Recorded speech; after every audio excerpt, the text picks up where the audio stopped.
Bismillahirrahmanirrahim. Alhamdulillahi rabbil alamin. Wassalatu wassalamu ala ashrafil anbiya'i wa sayyidil mursalin. Nabiyyina wa imamina wa qudwatina Muhammadin salawatullahi alaihi wa ala alihi wa ashabihi wa sallama tasliman kathiran ila yaumiddin. Amma ba'd. Hadirin kaum muslimin dan muslimat yang dimuliakan Allah Azza wa Jal, mempelajari Al-Quran merupakan aktivitas yang sangat mulia. Al-Quran adalah petunjuk yang menjamin kebahagiaan manusia di dunia maupun di akhirat. Siapapun yang menginginkan kebahagiaan, maka dia harus mempelajari Al-Quran, baik kebahagiaan di dunia maupun kebahagiaan di akhirat. Apapun masalah yang kita hadapi, maka kita bisa mencari jawabannya dan mencari solusinya berdasarkan penjelasan-penjelasan yang terdapat di dalam Al-Quran maupun di dalam petunjuk sunnah Rasulullah Sallallahu Alaihi Wasallam. Karena itulah agama Islam yang diturunkan untuk mendatangkan kemaslahatan bagi setiap hamba.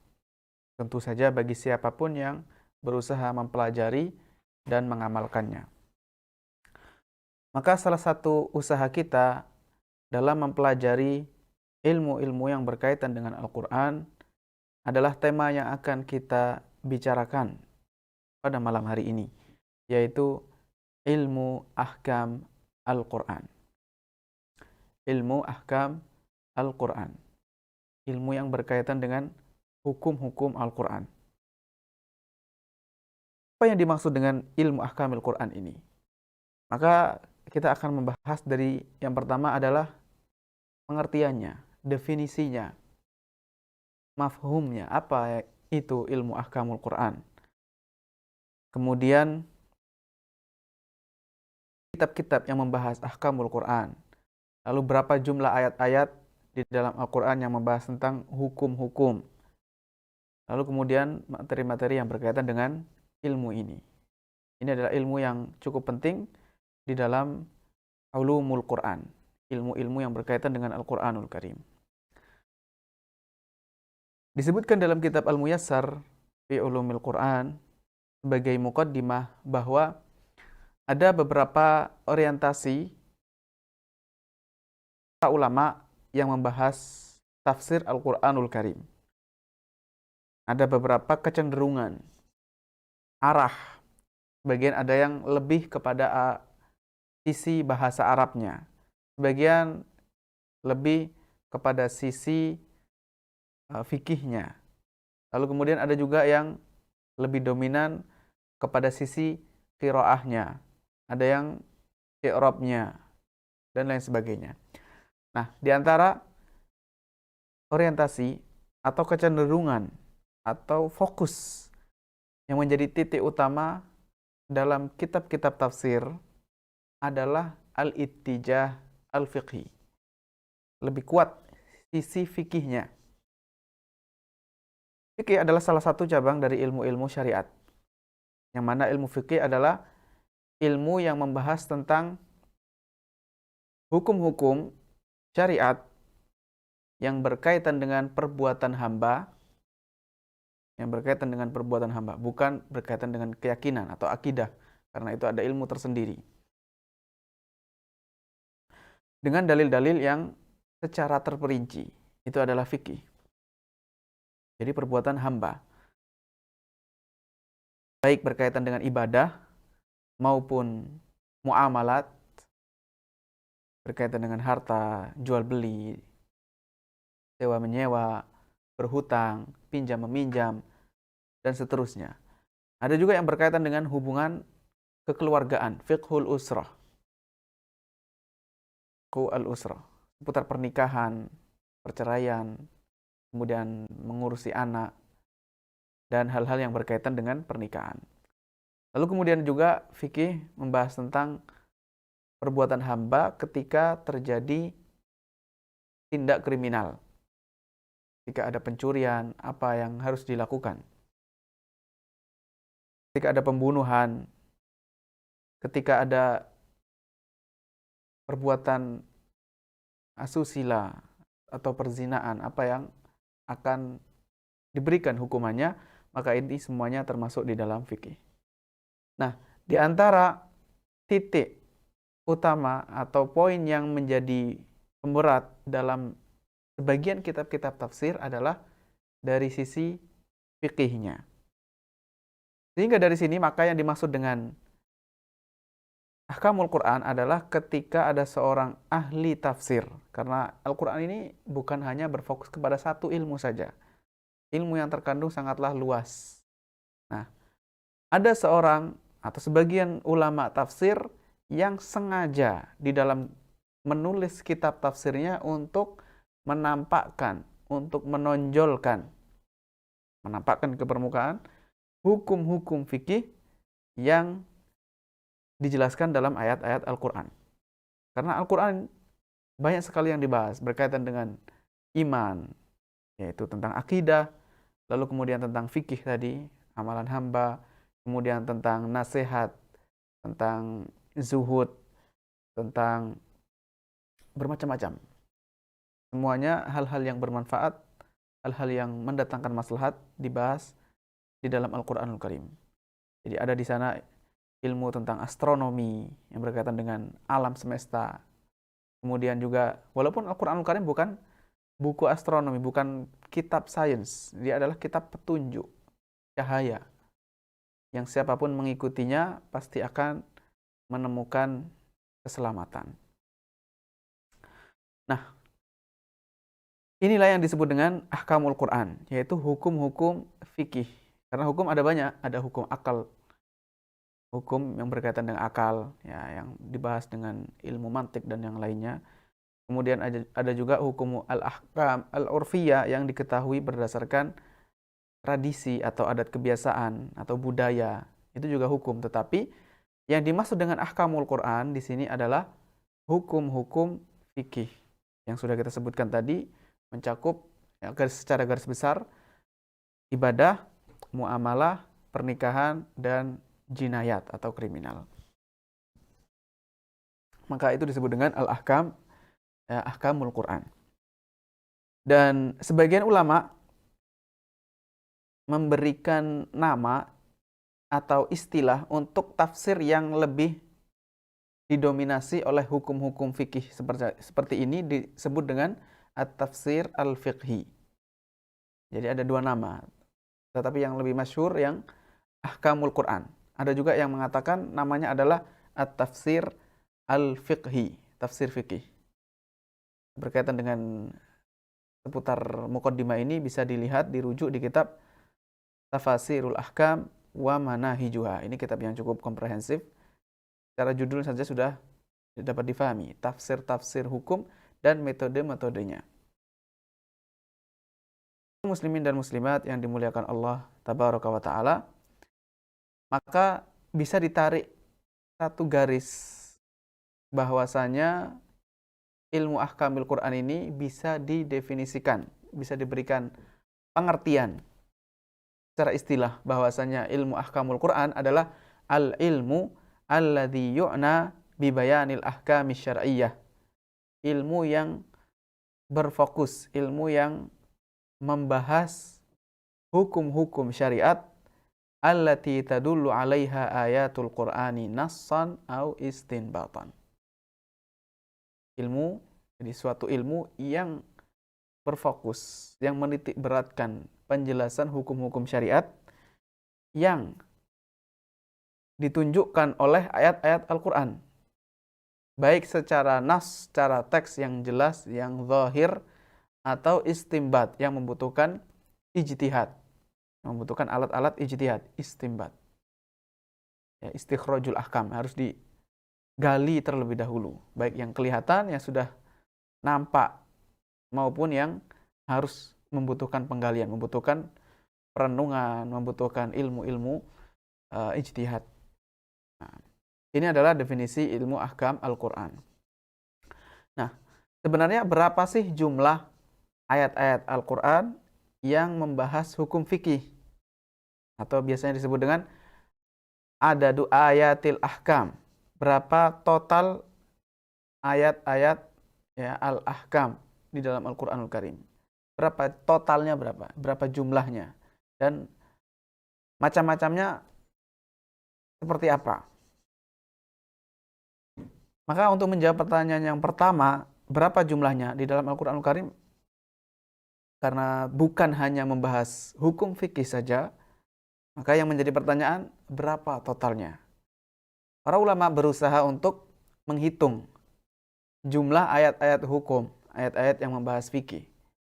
Mereka berijtihad. Memang tidak ada penjelasan yang paten, mungkin dari hadis atau dari ayat itu sendiri, itu tidak ada penjelasan, sehingga para ulama berijtihad, mencari tahu, menghitung, mempelajari.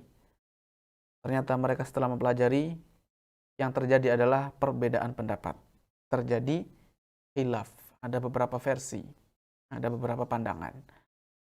Bagian ada yang mengatakan mi'atun wa khamsuna ayatan, 150 ayat. Total ayat-ayat Al-Quran yang membahas tentang hukum adalah 150 ayat. Ini pendapat yang pertama.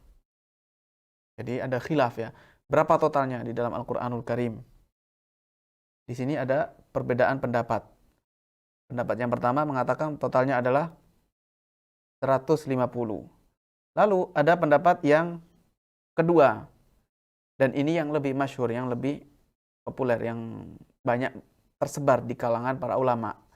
Totalnya adalah khamsumi'ati ayah, lebih banyak ya. Kalau tadi 150, maka yang paling masyhur dalam hal ini adalah 500 ayat di dalam Al-Qur'an yang membahas tentang hukum-hukum fikih. Dan ada lagi pendapat-pendapat yang lain. Ada yang menyebutkan lebih banyak lagi, ada yang lebih sedikit lagi. Nah, ini pendapat yang kedua yang lebih masyhur. Di catatan kaki di kitab Al-Muyassar fi Ulumil Quran disebutkan nukilan dari ucapan Syekh Muhammad Al-Khadir Hussein. Beliau seorang ahli ulumul Quran. Para ulama, tentu saja yang dimaksud adalah ulama tafsir atau ulama ulumul Quran. Mereka membatasi totalnya menjadi 500. Kenapa? Apa asal usulnya? Dari mana muncul angka 500 ayat yang membahas tentang hukum-hukum ini? Menurut Syekh Muhammad Al-Khadir Hussein ini, karena para ulama menemukan seorang ulama terdahulu, ulama terkemuka yang paling pertama menulis ayat-ayat ahkam, jadi membukukan. Kalau yang membahasnya sudah banyak, tapi yang membukukan, yang mengumpulkan adalah Muqatil ibnu Sulaiman. Jadi mereka menemukan setelah dicari-cari sejarahnya, ternyata ada orang yang pertama menulis ayatul ahkam, yaitu Muqatil bin Sulaiman, dan dia menyebutkan 500 ayat. Nah, dari sini maka muncullah pendapat bahwasanya total ayat-ayat hukum fikih adalah 500 ayat.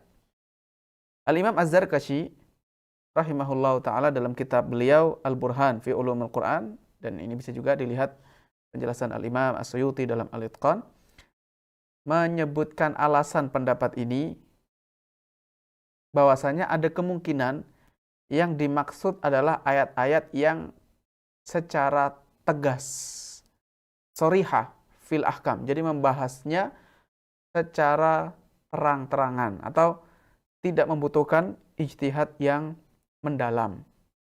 Jadi ayat-ayat yang memang secara lafadznya mengarah dengan jelas membahas hukum. Ini, jadi makanya ada pendapat yang mengatakan sedikit, ada yang banyak. Ada di sini. Kata Al-Imam Az-Zarkashi, kalau dimasukkan ayat-ayat yang tidak sorihah, yang tidak secara tegas, yang tidak secara jelas membahas hukum, maka sebenarnya ada ayat-ayat kisah-kisah, ayatul qasas. Jadi dalam Al-Quran isinya diantaranya adalah al-qasas, kisah-kisah para nabi, kisah-kisah umat terdahulu, ya, dan orang-orang soleh maupun yang lainnya yang terdapat pelajaran begitu banyak dalam kisah-kisah tersebut, maupun ayat-ayat yang lain, misalkan al-amthal, perumpamaan-perumpamaan yang mengajak kita untuk berpikir. Sebenarnya di dalam ayat-ayat Qasas dan ayat-ayat al-amthal juga bisa ditarik hukum-hukum fikih. Jadi bisa dipelajari, bisa diambil hukum-hukum fikihnya. Jadi sebenarnya kalau dikumpulkan juga ayat-ayat yang lain yang tidak sharihah fil ahkam, maka tentu jumlahnya menjadi semakin banyak. Nah, ini alasan Al-Imam Az-Zarkashi menyebutkan pijakan kenapa ada pendapat-pendapat tersebut. Kemudian dari nukilan atau penjelasan Al-Imam Az-Zarkashi tadi, berarti kita bisa menarik juga kesimpulan bahwa macam-macam atau pembagian ayat ahkam ini ada dua macam, ada dua kategori. Yang pertama adalah ayatun sharihatun fil ahkam, ayat yang secara jelas membahas hukum, ayat yang nampak dia membahas hukum memang. Dari zahirnya saja itu sudah bisa diambil hukum tanpa menggali. Dan yang kedua adalah ma tu'khadhu minha ahkamun bi tariqil istinbat. Ma tu'khadhu minhal ahkam bi tariqil istinbat. Harus istinbat, harus ijtihad, meneliti terlebih dahulu, mengamati, mencari makna yang terkandung sehingga akhirnya dihasilkan suatu hukum yang membutuhkan usaha. Itu yang disebut dengan ijtihad. Maka ada dua kategori tersebut. Al-Imam Az-Zarkashi menukil dari Al-Izz ibnu Abdissalam bahwasanya, jadi ini pendapat yang dinukil dari Al-Izz ibnu Abdissalam pendahulunya.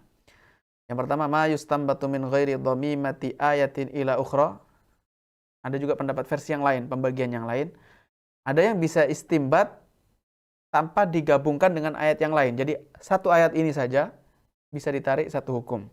Dan ada yang harus digabungkan dengan ayat yang lain. Ini pendapat yang dinukil oleh Az-Zarkashi dari Al-Izz ibnu Abdissalam. Bisa dirujuk di kitab Al-Burhan fi Ulumil Quran. Ya, jadi semacam itu. Mungkin bisa kita bisa menyimpulkan bahwa secara garis besar ada dua. Ada yang shariha, ayat ini sudah jelas langsung membahas hukum. Ada yang butuh ijtihad terlebih dahulu, butuh proses. Nah, yang membutuhkan proses ini pun terbagi menjadi dua. Yang pertama adalah dia bisa ditarik suatu kesimpulan hukum dari ayat satu itu saja, tanpa harus merangkai, menggabungkan, atau menghubungkan dengan ayat yang lain. Dan ada yang jenis yang kedua, istimbatnya ini tidak bisa dilakukan kecuali dengan digabungkan dengan ayat yang lain. Nah, ini macam-macam pembagian yang kedua. Jadi cabang dari yang kedua. Kemudian dalam kitab Al-Muyassar fil Ulumil Quran ini sedikit diulang bahwasanya istimbat ini adalah, karena kita disebutkan di dalam jenis yang kedua, yaitu ayat ahkam yang membutuhkan istimbat. Istimbat itu apa maksudnya? Istikhrajul ma'ani al-mutarattibati 'alal ma'nal muradi minal ayati bi tariqin sahih. Mengeluarkan, menimba suatu makna yang terkandung, yang dibangun di atas makna zahir dari ayat tersebut. Jadi dicari, kalau ini sudah ada lafaz lalu kemudian ada makna yang nampak, ini belum istimbat. Istimbat itu menggali lebih dalam lagi, di level-level yang lebih mendasar lagi. Tentu saja dengan cara yang benar. Sehingga istimbat ini levelnya setelah level tafsir. Tafsir itu hanya menjelaskan saja ayat-ayat ini tanpa menggali lebih dalam. Ketika sudah menggali lebih dalam, maka ini sudah tingkatan di atasnya tafsir. Nah, ada contoh yang bisa kita gunakan untuk memahami dua jenis atau dua kategori ayat ahkam tadi. Yang pertama adalah yang shariha, yang jelas, yang dapat difahami secara langsung dari ayatnya. Yang penting kita mengetahui maknanya, tentu saja tahu artinya. Maka itu sudah bisa disimpulkan suatu hukum tanpa harus berpikir lebih mendalam. Dan yang kedua adalah yang membutuhkan istimbat. Contohnya adalah firman Allah tabaraka wa ta'ala, walladzina hum li furujihim hafizun illa ala azwajihim aw ma malakat aymanuhum fa innahum ghairu malumin faman ibtagha wara'a dzalika fa ulaika humul adun. Tiga ayat ini terdapat di dua surat ya, surat Al-Mu'minun ayat 5 sampai 7 dan surat Al-Ma'arij ayat 29 sampai 31.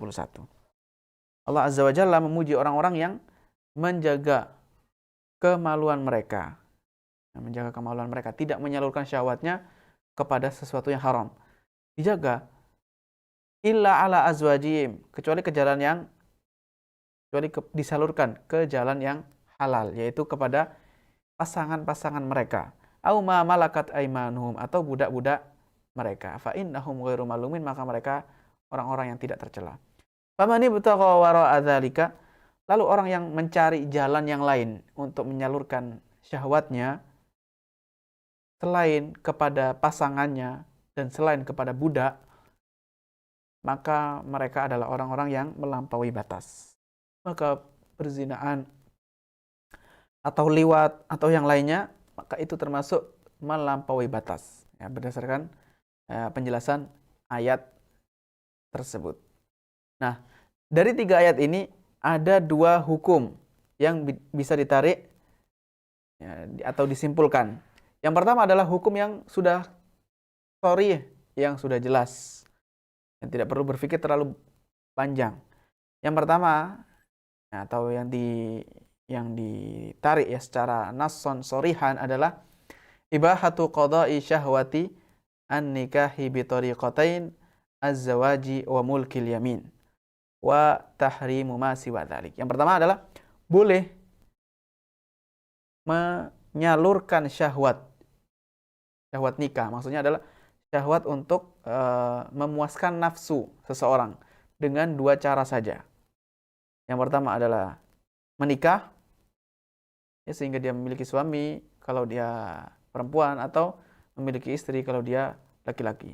Wa mulkul yamin, atau memiliki budak. Karena dalam syariat Islam, seandainya seseorang memiliki budak ya, maka pada asalnya dia boleh mengumpuli budak tersebut. Wa tahrimu ma siwa dzalik. Dan yang kedua adalah haramnya menyalurkan syahwat kepada selain dua cara tadi. Disalurkan kepada yang lainnya haram.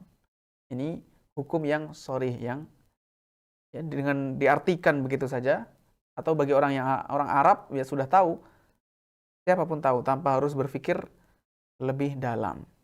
Lalu yang kedua, hukmun mustanbatun minal ayat. Dari tiga ayat ini ada hukum yang digali, yang ditelaah lebih mendalam. Nah, dalam kitab ini dinukil ucapan Al-Imam Ibnu Katsir, seorang ahli tafsir. Dan Imam Ibnu Katsir ini menceritakan tentang Al-Imam Asy-Syafi'i rahimahullah. Kata beliau, Al-Imam Asy-Syafi'i rahimahullah dan sebagian ulama lain yang sependapat dengan Imam Syafi'i ini mengambil suatu kesimpulan hukum dari dalil ayat tadi, bahwa haram al-istimna bil yad. Ya, mengeluarkan mani dengan tangan. Mengeluarkan mani dengan tangan. Ya, seorang berusaha mengeluarkan maninya, menyalurkannya dengan tangannya. Sebenarnya dia tidak menikah, tidak juga dengan cara memiliki budak, tapi dengan tangannya sendiri, al-istimna bil yad.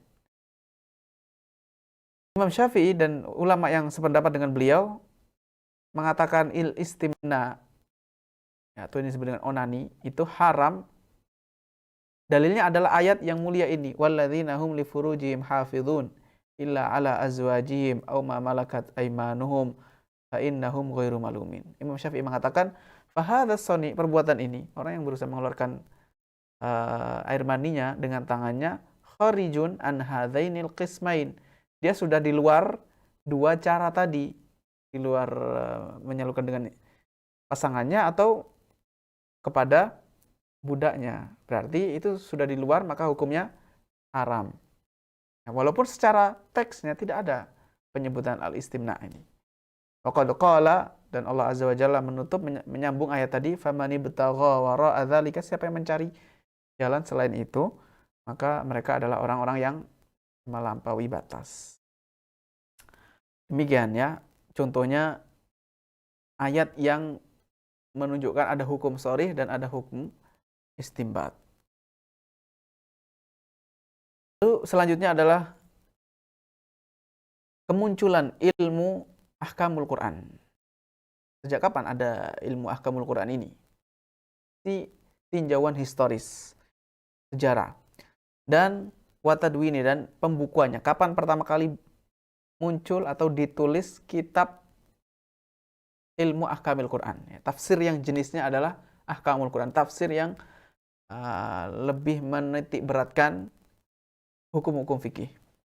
Nah, sejarahnya seperti apa? Ada dua fase.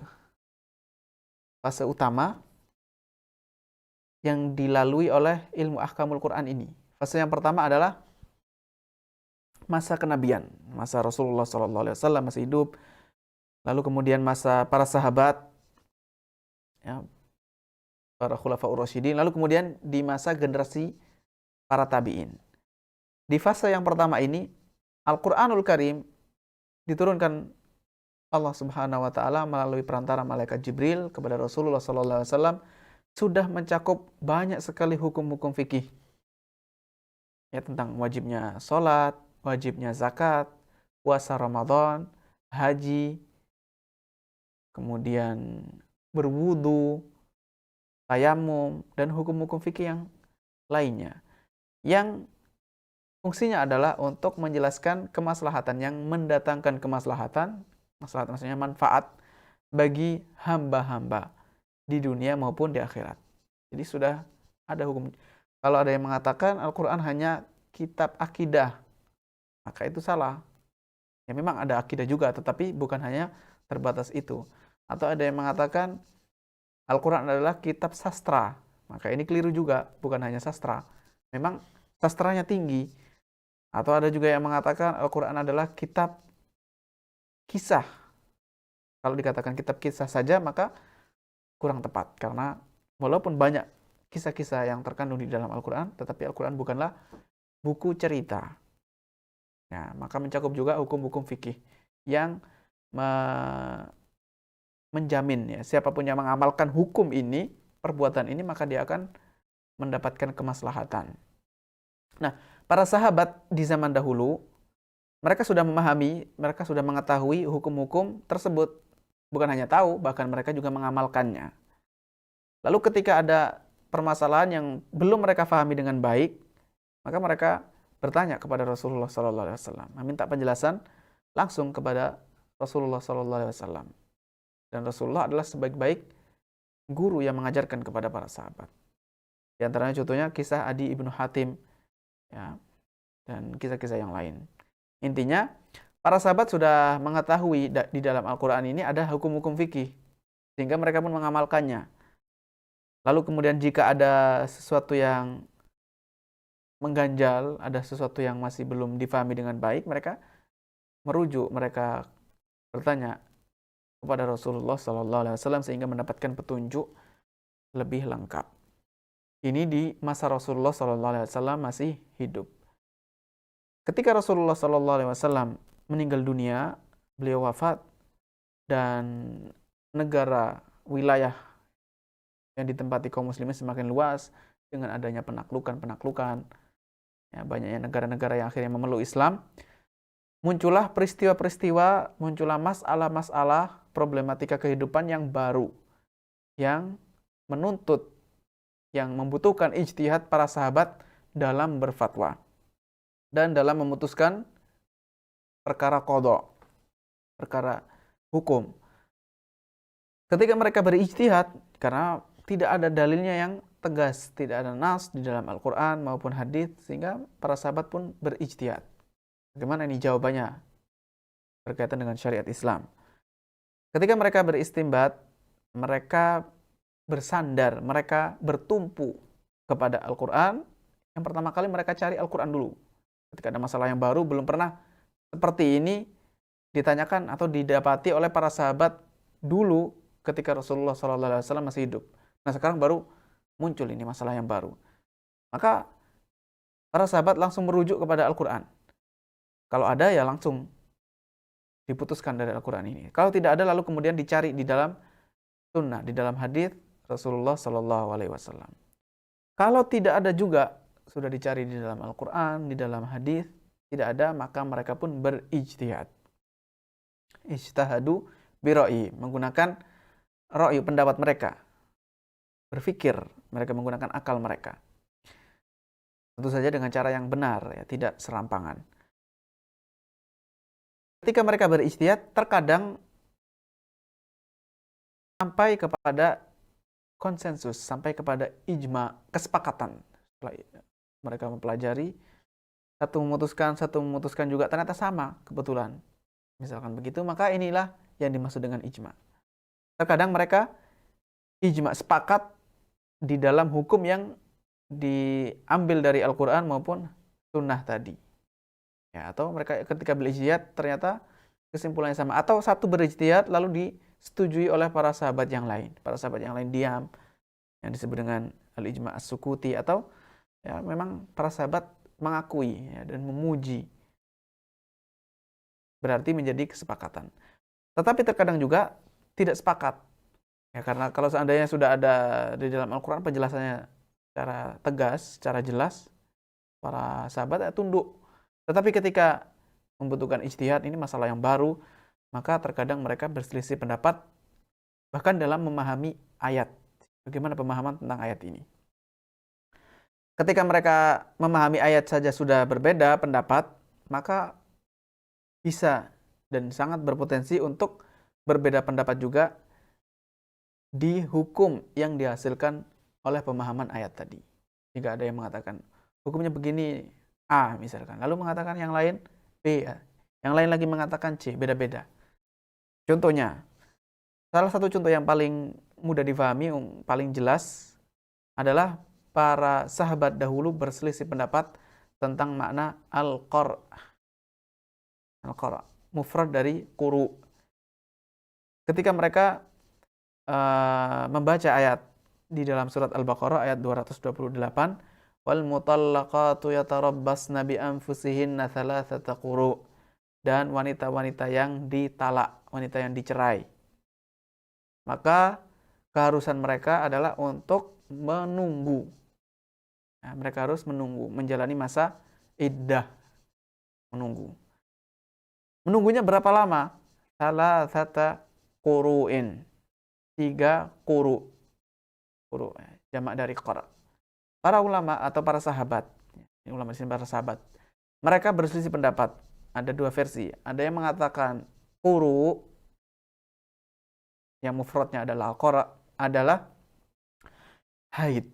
Jadi makna dari ayat ini, wanita yang ditalak maka harus menunggu selama 3 kali haid. Harus nunggu 3 kali haid.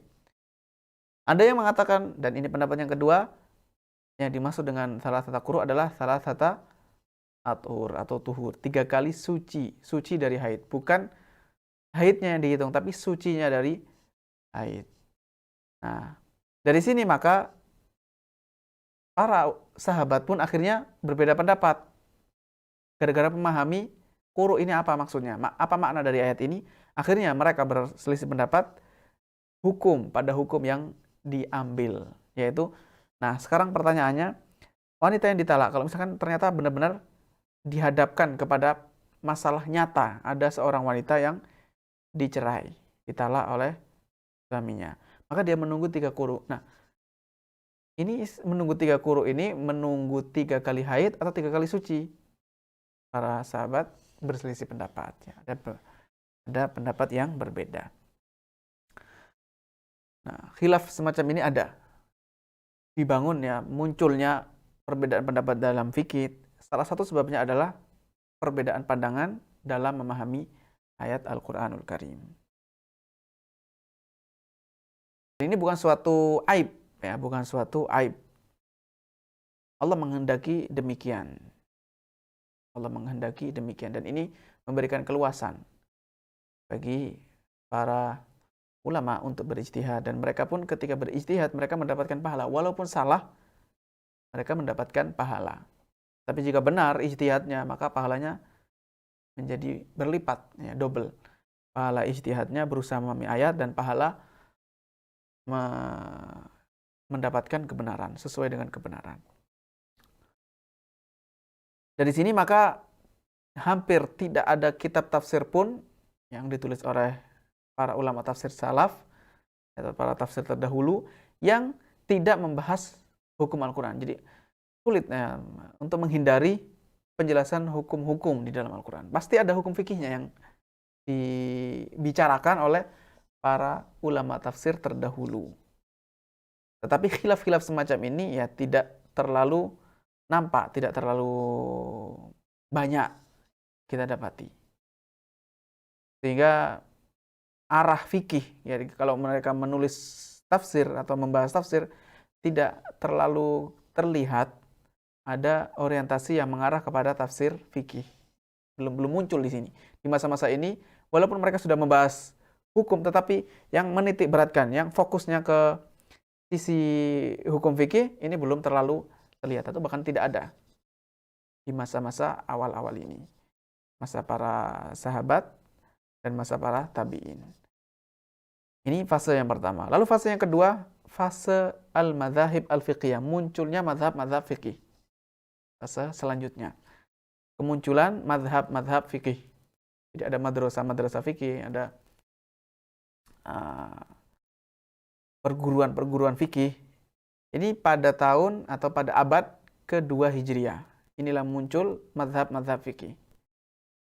Di antara para fuqaha, para ulama fikih yang bahkan sampai sekarang pendapat atau mazhabnya masih eksis, masih ada, adalah Imam Abu Hanifah An-Nu'man Ibnu Thabit Al-Kufi yang beliau wafat tahun 150 Hijriah. Kemudian muncul Imam Malik Ibnu Anas,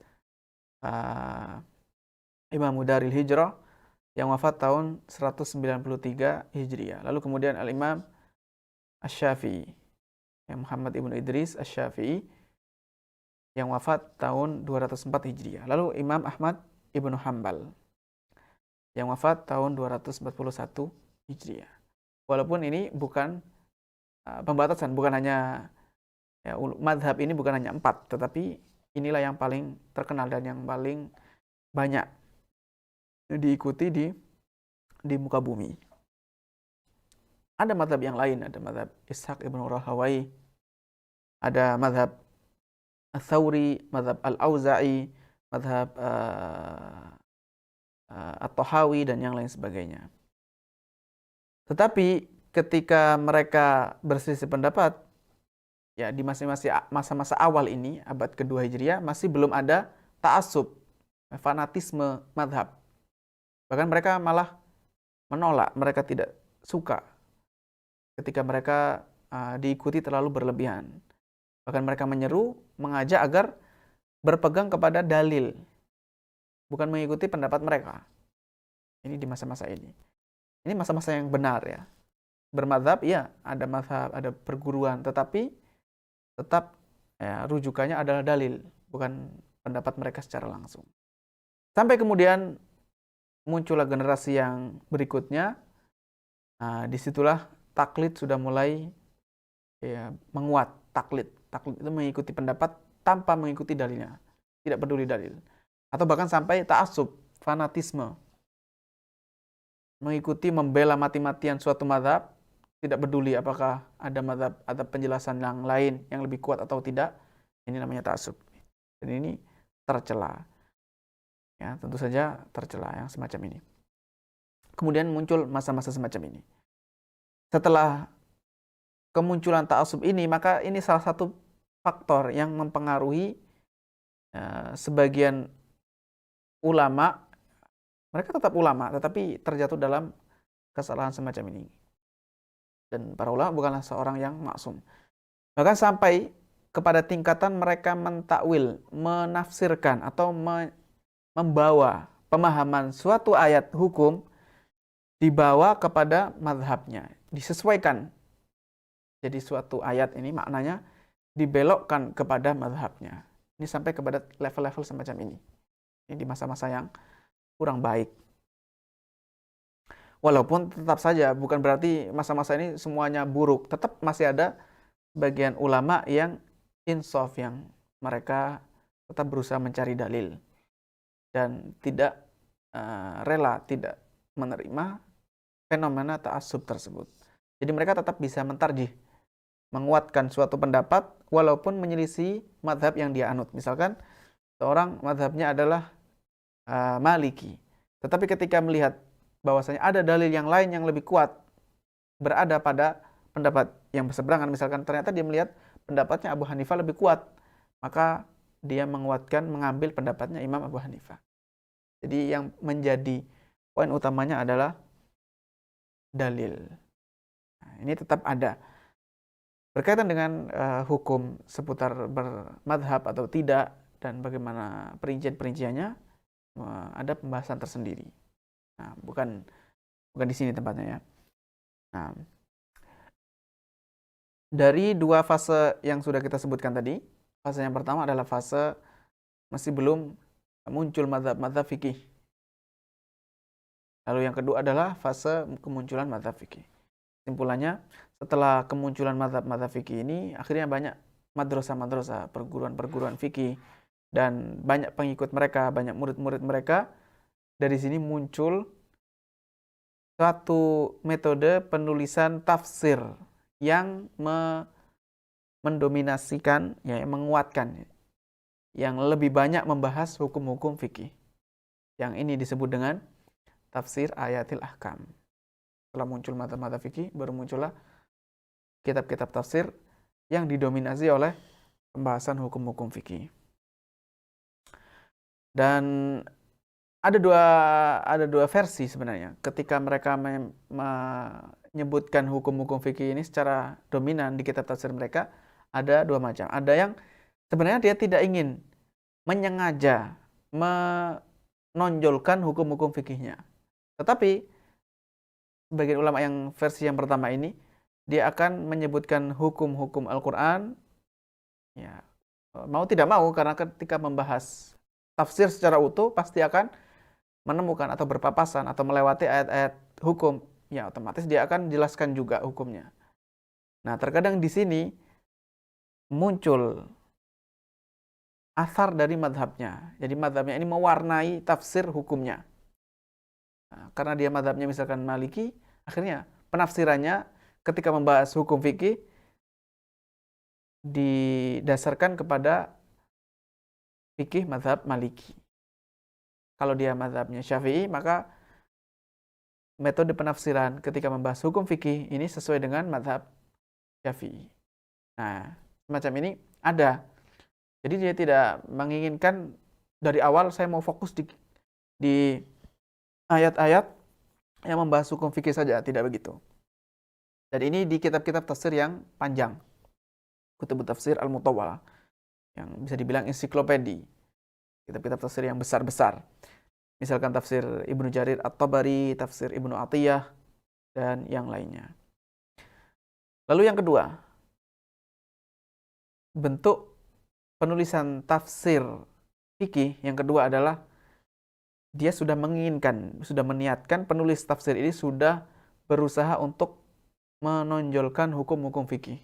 Jadi memang dia menitik beratkan hukum fikih. Yang lainnya mungkin ada dibahas, tapi sedikit, atau bahkan sama sekali tidak membahas ayat-ayat yang tidak ada kaitannya dengan hukum fikih. Nah, ada yang semacam ini. Bahkan ada juga perincian sebenarnya di sini. Ada yang ketika membahas tafsir secara sempurna, tetapi dia lebih luas pembahasannya. Ketika bertemu dengan ayat-ayat hukum, akhirnya tawassu istidrad, langsung melebar ke sana, ya, melebar ke hukum-hukum fikih. Walaupun bahkan mungkin saking melebarnya sudah kepada langkah yang terlalu jauh. Bahkan ayat itu sudah tidak membahas hukum ini, tapi karena misalkan tentang wudhu, akhirnya dibahas tentang air, tentang ini dan lain sebagainya, sehingga terlalu luas. Nah, yang jenis semacam ini memang tidak terlalu banyak di kitab-kitab tafsir. Walaupun ada, tapi tidak banyak. Di antaranya kitab Al-Jami' li Ahkamil Quran yang ditulis oleh Al-Imam Al-Qurtubi. Nah, yang wafat tahun 671. Jadi Imam Al-Qurtubi bukan menginginkan ini kitab hanya khusus untuk ayat-ayat hukum fikih saja, tapi ketika berpapasan atau ketika sedang menafsirkan ayat-ayat hukum, beliau panjang lebar.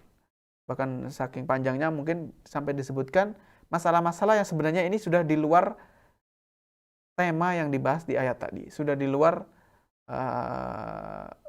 pembahasan yang dibahas oleh ayat tadi. Lalu jenis yang kedua, ya metode juga yang sudah fokus di hukum-hukum, ada yang memang menulis kitab khusus tentang ahkamul Quran. Jadi hanya membahas ahkamul Quran saja. Dan ini adalah kebanyakan kitab-kitab tafsir ahkamul Quran. Macam ini fokus, memang hanya membahas ayat-ayat hukum fikih saja.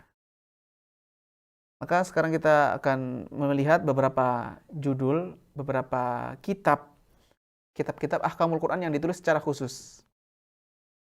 Kitab yang terdahulu yang bisa ditemukan yang membahas ahkamul Quran secara khusus adalah kitabnya Muqatil Ibnu Sulaiman.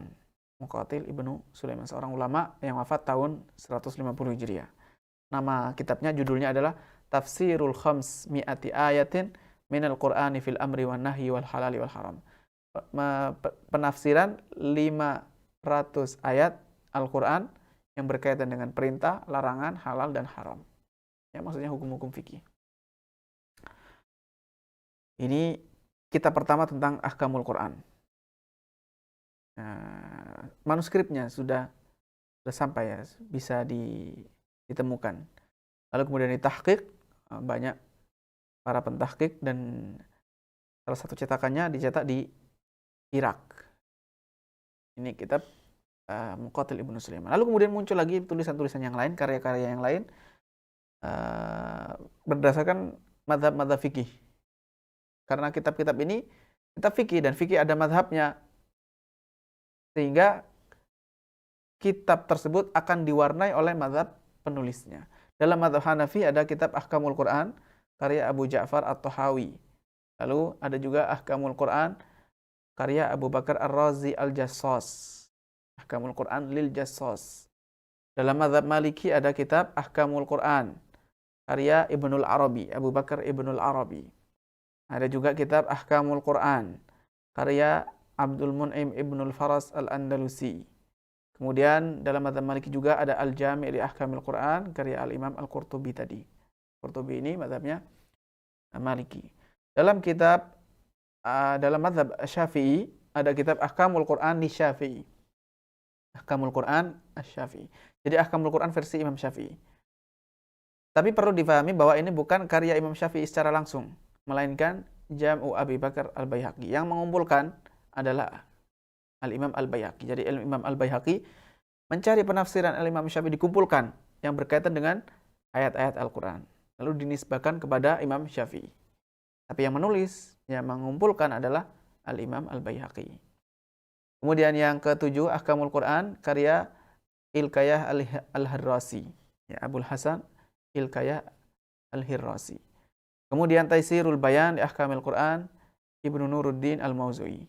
Kemudian ada beberapa kitab mutaakhirin, kitab-kitab yang ditulis oleh para ulama belakangan, ulama kontemporer. Di antaranya Nailul Maram min Tafsiri Ayatil Ahkam karya Syekh Siddiq Hasan Khan, seorang ulama dari India. Kemudian ada juga kitab Tafsir Ayatil Ahkam yang disandarkan, ya, dinisbatkan kepada Muhammad Ali As-Sais. Kemudian Ahkamul Quran yang ditulis oleh Syekh Muhammad Ibnu Shalih Al-Utsaimin. Dan ada juga kitab yang lain, Rawai'ul Bayan fi Tafsiri Ayatil Ahkam karya Muhammad Ali As-Sabuni, dan yang lainnya. Masih banyak, ya, di antaranya kitab-kitab yang ditulis oleh para ulama kontemporer ini yang disebutkan. Masih banyak lagi.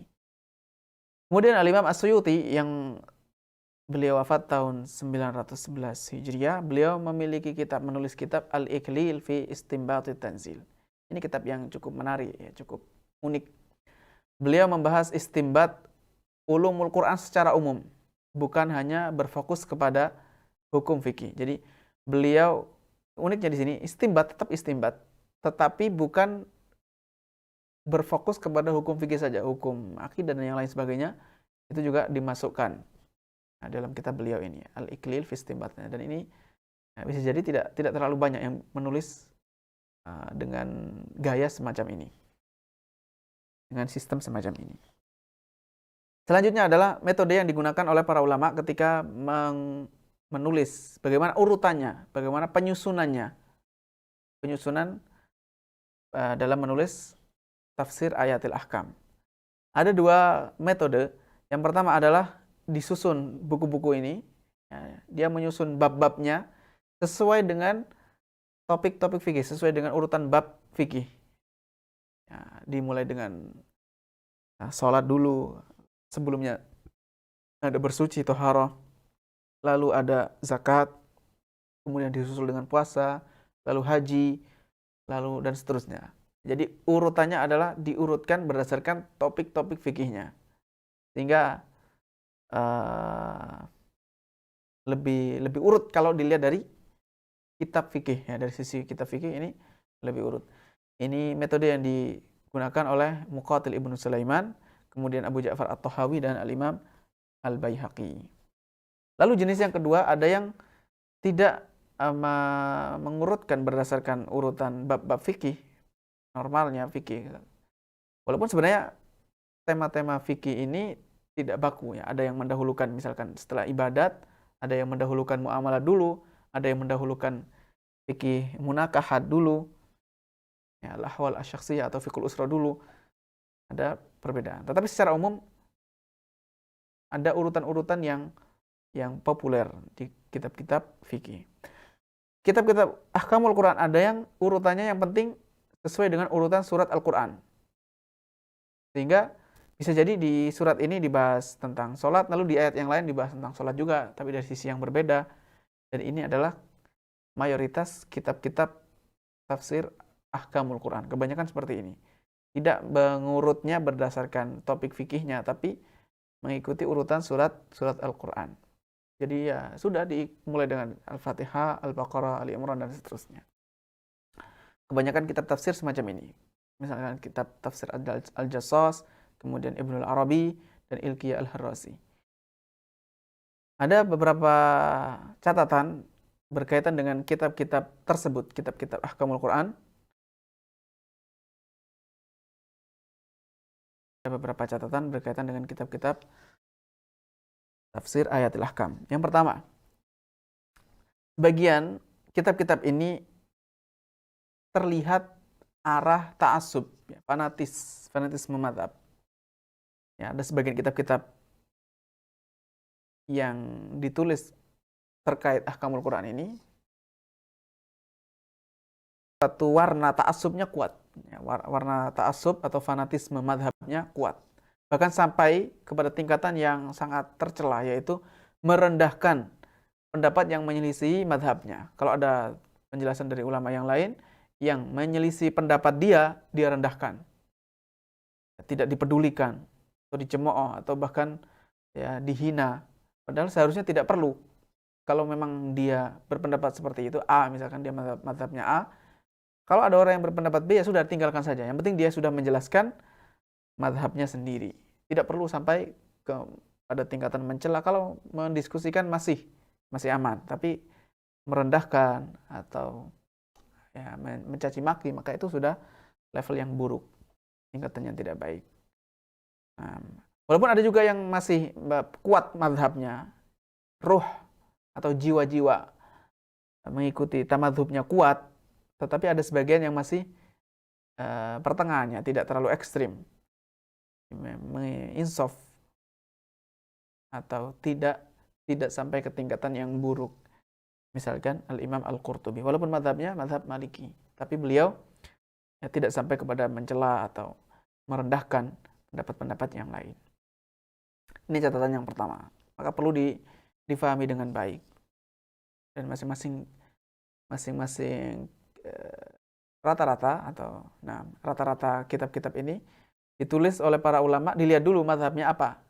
Sehingga ketika difahami, maka kita bisa mengatakan bahwa ini adalah mazhab fulan, mazhab A, mazhab B, mazhab Syafi'i, mazhab Hambali. Yang bisa jadi kalau kita baca di mazhab yang lain, maka hukum yang diambil dari ayat tadi bisa berbeda. Kemudian berikutnya, catatan yang kedua, pada dasarnya seorang ahli tafsir ini lebih berfokus untuk mengetahui hukum yang ada teksnya. Yani pada dasarnya sebelum masuk ke istinbat, dia harus terlebih dahulu mengedepankan penjelasan hukum yang sudah ada di teks tadi, yang jelas, yang sudah muncul dari lafadznya. Sehingga ketika menemukan ada ayat yang membahas hukum, ya sudah langsung ditafsirkan. Lalu dijelaskan hukum syariahnya seperti apa, hukum syar'inya bagaimana, perinciannya bagaimana. Ini pada dasarnya. Jangan ditinggalkan, jangan terlalu malah diambil, digali terlalu dalam, tapi yang di permukaan malah ditinggalkan. Nah, ini pada dasarnya begitu. Itu yang paling utama, jangan terlalu melebar ke sana ke sini, tapi justru malah yang menjadi poin utamanya malah ditinggalkan. Nah, ini pada dasarnya begini, kebanyakan begini. Tetapi ada juga metode sebagian yang berusaha untuk memperluas cakupan ahkamul Qur'annya, baik itu dari kalangan para ulama ahli tafsir atau ulama fikih yang menulis ahkamul Qur'an. Ada yang terlalu luas istitrad. Istitrad itu panjang lebar, membahas A misalkan. Lalu ada yang berkaitan dibahas juga. Ini nyambung ke sini, dibahas juga sekalian sampai detail.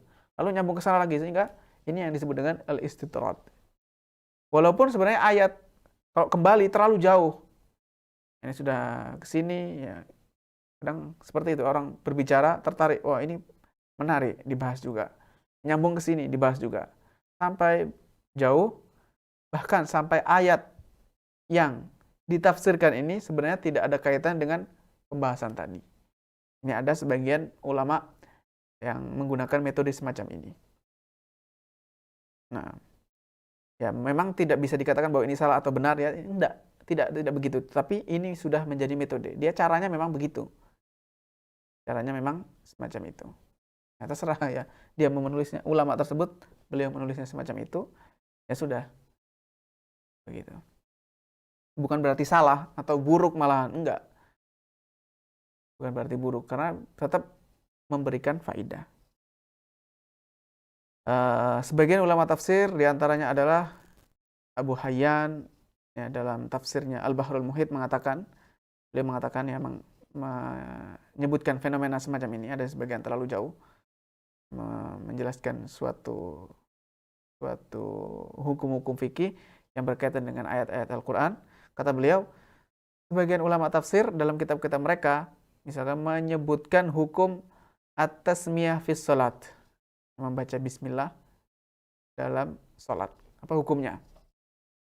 Wa dzakaru ikhtilafal ulama, bahkan sampai menyebutkan khilaf, perbedaan pendapat para ulama terkait masalah ini. Wa atalu tafari'a fi dzalik, bahkan sampai cabang-cabang permasalahan at-tasmiyah fi salat ini dibahas. Wa kadzalika fa'alu fi ghairi ma, bahkan ayat-ayat yang lain pun dibahas begitu. Perincian-perinciannya bercabang ke sini dibahas lagi, bercabang lagi dibahas lagi. Padahal itu bukan bagian dari sebenarnya bukan tafsir ya, bukan sudah di luar topik tafsir lagi. Karena tafsir kan menjelaskan Al-Qur'an. Nah, ini sudah tidak ada hubungannya dengan ayat. Ini kata Imam Abu Hayyan. Beliau menceritakan ada yang semacam ini.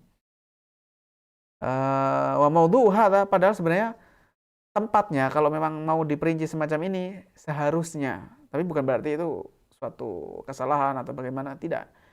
Cuman sebaiknya ini topiknya sebenarnya adalah di kitab-kitab fikih, bukan di kitab-kitab tafsir. Ya, karena ini beliau sedang membahas para ulama tafsir ya. Dia menafsirkan tapi kok malah dijadikan ini lembaran-lembaran tafsirnya jadi kitab fikih. Begitu. Wakadzalika takallama ba'dhum ala ta'awudz. Ada juga sebagian ulama tafsir yang membahas ta'awudz saja. Ini dibahas ta'awudz. Wa ala hukmihi, hukumnya apa, bagaimana perinciannya, bagaimana. Kalau lupa, kalau seperti ini dan lain sebagainya, diperinci hukumnya. Padahal ini bukan bagian dari Al-Qur'an dengan kesepakatan para ulama. ta'awudz ini bukan bagian dari Al-Quran. Ya, a'udzubillahi minasyaitonirrajim gitu ya.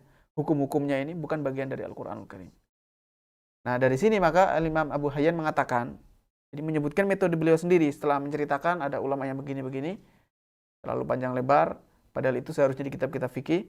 Kata beliau, wa nahnu fi kitabina hadza la nata'arradu li hukmin syar'i. Kalau saya di kitab ini, kata beliau, kitab Tafsir Al-Bahrul Muhit, tidak akan membahas hukum syariat, tapi belum selesai. Kita nggak mau membahas hukum syariat kecuali jika lafaz Al-Quran yadullu ala dzalikal hukum. Kecuali kalau memang lafaznya mengarah kepada hukum tadi, membahas hukum tadi, barulah kita bahas.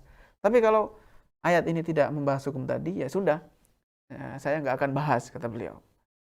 Itu dibahas di kitab yang lain, dibahas di kitab fikih. Kata beliau, atau yang kedua, yumkinu istimbatuhu minhu biwajhin min wujuhil istimbat. Atau walaupun misalkan lafadznya tidak menunjukkan hukum fikih tadi, hukum syariat tadi, tapi secara istimbat, dengan cara istimbat tertentu, menggali makna, mengarah kepada hukum syariat tersebut, barulah itu yang dibahas. Tetapi kalau terlalu jauh, tidak ada hubungannya, terlalu perantaranya ini, jalurnya terlalu banyak, maka kata beliau, kita tidak akan membahasnya. Ya, karena beliau sedang menginginkan tafsir, dijadikan kitab tafsir. Kalau terlalu jauh, ya bukan berarti kitab tafsir lagi. Bisa jadi malah sebenarnya kitab fikih yang dimasukkan di dalam kitab tafsir. Atau kitab fikih yang diberi judul tafsir. Demikian. Nah, inilah materi yang dapat dipaparkan berkaitan dengan ilmu ahkam Al-Quran. Ya, kesimpulannya di akhir bahwasanya ini adalah satu ilmu yang menitik beratkan atau lebih dominan ke arah hukum-hukum fikihnya. Walaupun Al-Qur'anul Karim ini lebih luas dari itu. Ada yang membahas akidah, ada yang kisah, ada berkaitan dengan mau'izah, nasihat, berkaitan dengan mathal dan lain sebagainya. Kemudian ada dua jenis ayat yang membahas hukum. Ada yang langsung secara lafadznya tegas, secara jelas, gamblang, yang muncul langsung bisa difahami ini sedang bahas hukum fikih. Ada juga yang harus digali terlebih dahulu, ijtihad. Ya, para ulama yang ilmunya mendalam, ya mereka memiliki ilmu ushul fikih dan yang lainnya, bahasanya kuat, akhirnya mereka menemukan hukum-hukum yang lebih mendalam lagi. Lalu kemudian fase dalam ilmu ahkamul Quran ada dua. Di fase pertama sebelum munculnya madzhab fikih, maka belum ada penulisan kitab tafsir secara spesifik, ya, yang lebih menguatkan, menitik beratkan arah fikihnya. Barulah muncul di abad kedua ketika sudah muncul madzhab fikih. Baru di situ mulai muncul kitab-kitab tafsir ayatul ahkam. Kemudian di antara faedah atau kesimpulan dari materi kajian ini adalah ada dua metode yang digunakan oleh para ulama. Ada yang menjadikan urutan bab-bab fikih. Ada yang menjadikan urutannya surat-surat Al-Quran. Dan perlu diberikan catatan bahwa terkadang ada sebagian ulama yang ta'assub, yang fanatik. Dia kurang tepat dalam bersikap ketika terjadi perbedaan pendapat. Dia terlalu membela mazhabnya walaupun ada mazhab yang lain yang mungkin dalilnya lebih kuat. Tapi dia tidak menerima, bahkan mencela atau menghina pendapat tersebut. Maka perlu hati-hati, maksudnya adalah untuk berhati-hati. Wallahu a'lam bishawab. Semoga materi yang kita bicarakan pada kesempatan ini bermanfaat dan memberikan khazanah ilmiah serta memberikan motivasi kepada kita semua untuk mempelajari Al-Quran ini lebih semangat lagi, karena ilmu kita masih sangat minim, masih sangat sedikit. Ini satu ilmu ini saja untuk menguasainya butuh waktu, butuh usaha, butuh ya, menelaah waktu untuk membaca, memahami, apalagi ilmu-ilmu Al-Quran yang lainnya. Wallahu a'lam bishawab. Wassallallahu wasallam ala nabiyina Muhammad Walhamdulillahirabbil alamin. Wassalamualaikum warahmatullahi wabarakatuh. Al Furqan TV, saluran pendidikan, dakwah, dan inspirasi Islami.